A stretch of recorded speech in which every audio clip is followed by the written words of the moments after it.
Hey guys, it's SD, your host of the Life Picks Relationship podcast, where people with all sorts of backgrounds, challenges, and life experience show us how they make their relationship extraordinary.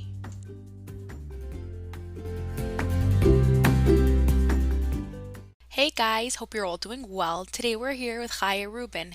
How you doing? Okay, good. Good speaking with you. Great. You want to tell us a bit about yourself and what you do? Sure. I'm a psychologist. I'm in private practice now. I used to work at Fordham University at their counseling center for a number of years. I see adults, adolescents, kids, couples, and I have a practice in Manhattan as well as in Brooklyn. So, what kind of person do you to make the relationship extraordinary? So I think when you contacted me with your project, I was intrigued because the whole idea of what you do and what you said you do, photographing or capturing a moment in a relationship, an extraordinary moment, an extraordinary experience or feeling, and capturing that is really interesting. I think it appeals to people because we all want this ideal of an extraordinary relationship. I don't know if it exists. I hate to be this pessimistic attitude or this pessimistic voice, but I don't know what it means. And I don't know, I know we see it. We see it on social media. We see it on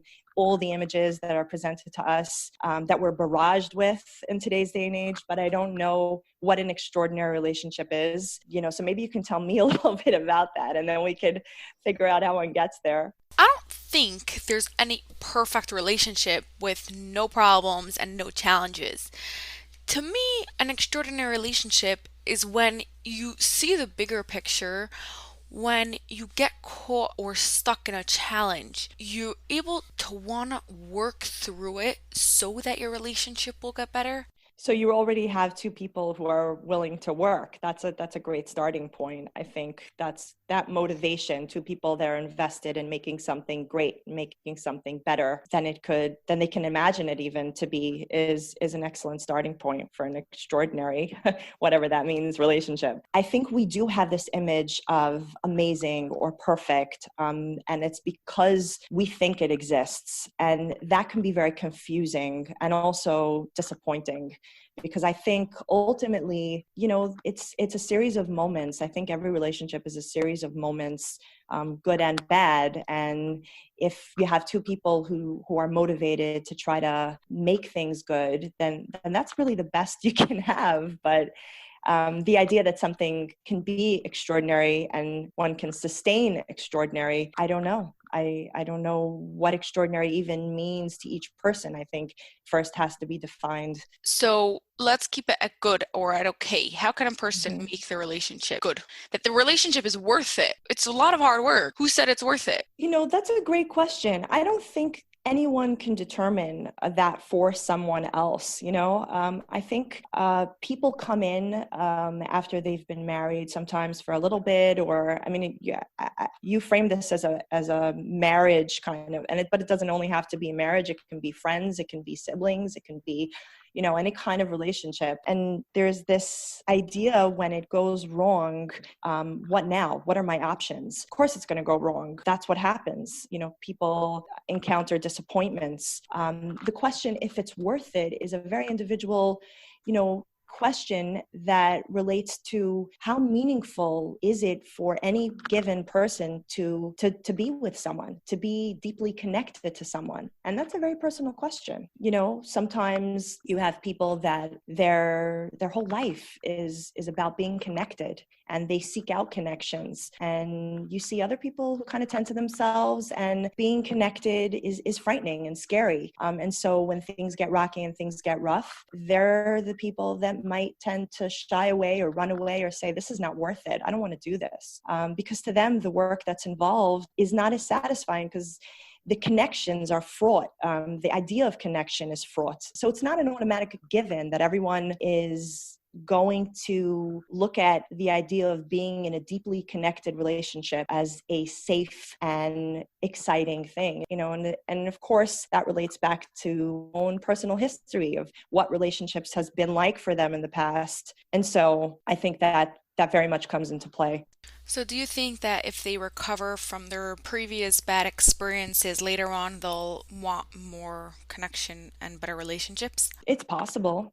I see it. I think ultimately humans are hardwired to crave connectivity.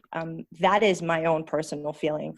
But sometimes that goes awry. Something goes wrong, and sometimes it's early on, sometimes it's a little later, but sometimes things get in the way, and it's then becomes a difficult work to kind of figure out how to put things together so that the person can look at relationships as a good thing again. But ultimately, I do think that, as humans, we're hardwired.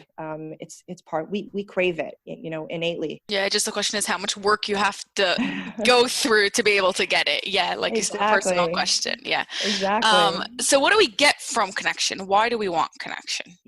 I think, again, that's depends on how satisfying connection has been for the person historically. And if it hasn't been very satisfying historically for a given individual, they'll have a very different answer than for someone who views relationships as just, secure and loving and stabilizing and, all the good things that one can imagine. So it's, again, a very personal question that I don't know that there's one answer. It's interesting because I know before we started this podcast, you had mentioned this idea of the 5 love languages. I think it's a great way for people to understand that people have different ways of loving. And what it's really saying is that it's really underscoring the importance of communication and finding a language with someone that they can understand. And how to learn how to talk to someone is a very interesting thing, it's with each person we find a way to speak, to communicate, and that's the magic of a relationship, is how two people kind of find a way to connect where they can get each other. And it doesn't always mean obviously verbal communication. The whole idea of the love languages is that communication can happen on various levels. It can be in terms of doing something, giving, physical touch, right? So there's all these ways in which communication can happen, but finding that particular way to speak to another person that gets them, that's, I think, what the trick of a successful relationship is, I think. Let's say sometimes in the beginning, right, of a relationship, everything's going great, and then things obviously afterwards go down. What changed? How can a person still be able to get the other person like they did in the beginning of the relationship? When things begin in a good way, that's very promising, because it means there's some way that these two people have been able to connect initially, and that means it's happened, and they can recreate that at some point. Yeah. If so, that's a very good sign. And that's when the work begins. You get two people in a room and try to figure out what's gone wrong. That's when the work begins. But if you have that initial connection, it means that they once knew how to get each other. So there's hope. So is there any specific tools or methods a person could use to figure out how they could reconnect? I think listening. I think that's the most important thing, because when you listen, you're hearing for what speaks to the person. And listening is not only listening to what a person says, what they don't say, what they get angry about, what irks them, you get to pick up on certain cues. And that's I think, a very good way to get at, working through those things. Yeah. What one thing does everyone have to know before they get married? I hope they know a lot of things before they Like get what? married.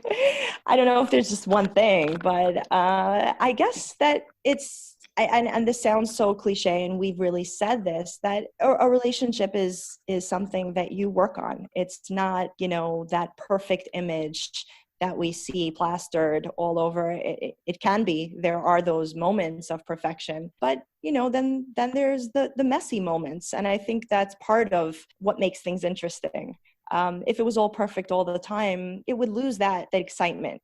So I think knowing going in that you're working, you have this spark, you have this connection, you're drawn to something, but that, they're going to be ups and downs, like you said. And I think it's a very cliched idea, but I think that's the most important thing to know, really. Yeah, and I like what you said about if it was perfect the whole time, then we just get bored of it. But I think that when we go through challenges, then afterwards, it's not just like before was good. becomes even better because we worked through this challenge and now there's an even closer connection. It can be, yeah, especially if you come out at the other end of it in a better place, then you're closer than ever because you've actually gone through something. Well, if you don't come out in a better place, then you're still stuck in it, no? Well, there are ways of detangling without being, closer. So there's all kinds of outcomes. We don't know how people resolve things or how they choose to resolve things. People, a lot of times people come for therapy and they think that the therapist's job is to kind of put things back together. And I don't see it that way as such. I think it's to help the people, both, if it's a couple, then to help both members of that couple kind of realize what they're looking for in a relationship and try to see if they can find it together. But if the therapist has an agenda or has a certain goal in mind, they take away the choice of each person. Like if I decide for you what your best outcome will be, I kind of robbed you of something. And also, how can I know? I can't know what your life is like and what's best for you. Only you can know that. 100%. Yeah.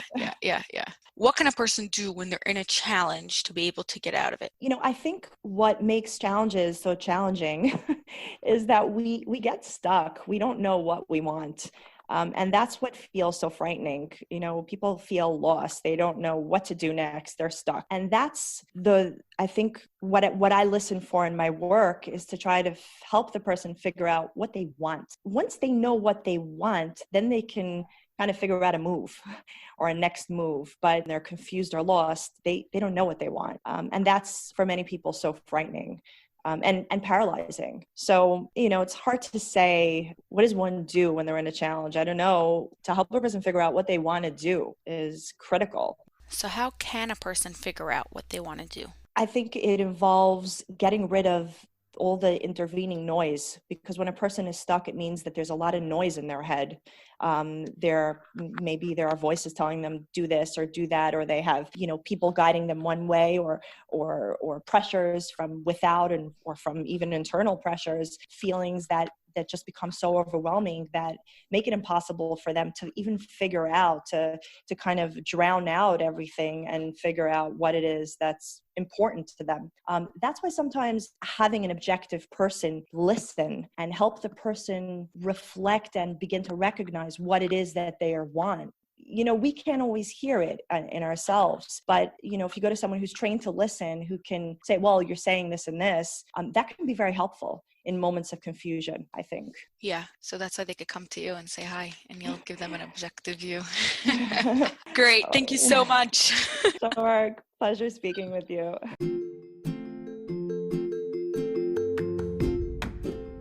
Guys, I hope you enjoyed that episode and subscribe to the podcast. Leave a comment below so I can know what you think. And to book your relationship photo shoot, CJE session, or just to hear more about what we do, go to lifepicksrelationships.as.me. I'm waiting.